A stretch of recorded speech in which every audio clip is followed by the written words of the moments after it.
పశ్చిమ గోదావరి జిల్లాలో తీవ్ర విషాదం చోటు చేసుకుంది. ఆచంట మండలం రావిలంక వద్ద నిన్న గోదావరిలోకి దిగి ముగ్గురు విద్యార్థులు గల్లంతయ్యారు. కోనసీమ జిల్లా పి గన్నవరం మండలం నాగులంక గ్రామానికి చెందిన విద్యార్థులుగా గుర్తించారు. ఇప్పటి వరకు 2 మృతదేహాలు లభ్యం కాగా మరొకరి కోసం ముమ్మరంగా గాలిస్తున్నారు.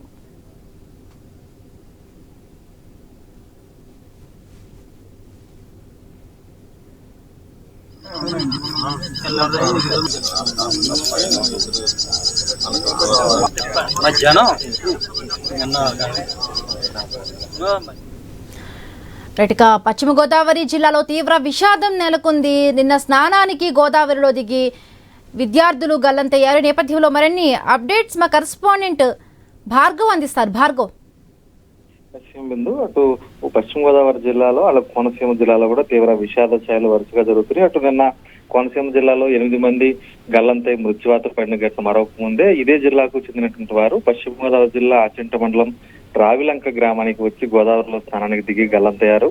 మొత్తం 5 విద్యార్థులు స్కూల్ సెలవులు కావడంతో గోదావరిలో స్నానానికి రాగా వారిలో 3 గల్లంతు కాగా 2 మృతదేహాలు ఈ రోజు ఉదయం లభ్యమయ్యాయి. నిన్న సాయంత్రం నుంచి కూడా గాలింపు చర్యలు చేపట్టిన నేపథ్యంలో ఈ రోజు ఉదయానికి సానబోయిన సూర్యతేజ అలాగే కేతా ప్రవీణ్ వీరిద్దరు కూడా 12 ఏళ్లు 15 సంవత్సరాల వారు. వీరిద్దరు మృతదేహాలు కూడా లభ్యం కాగా మరొకరు నీటిపూడి పవన్ కుమార్ కోసం ప్రస్తుతం గాలింపు చర్యలు అయితే కొనసాగుతున్నాయి. దీనికి సంబంధించి జిల్లా ఎస్పీ అస్మి కూడా సంఘటనా స్థలానికి చేరుకొని గాలింపు చర్యలు పరిశీలిస్తున్నారు. ఇక్కడ మొత్తం వారి కుటుంబ సభ్యులందరూ కూడా చేరుకొని ప్రస్తుతం గోదావరి ప్రాంతంలో ఆర్తనాదాలు అయితే వినిపిస్తున్నాయి. అయితే వీరందరూ కూడా కోనసీమ జిల్లా పి గన్నవరం మండలం నాగులంక గ్రామానికి చెందినటువంటి వారిగా కూడా గుర్తించి ప్రస్తుతం అయితే గాలింపు చర్యలు అయితే కొనసాగుతూనే ఉన్నాయి. Right, thank you Bhargav, thanks for the updates.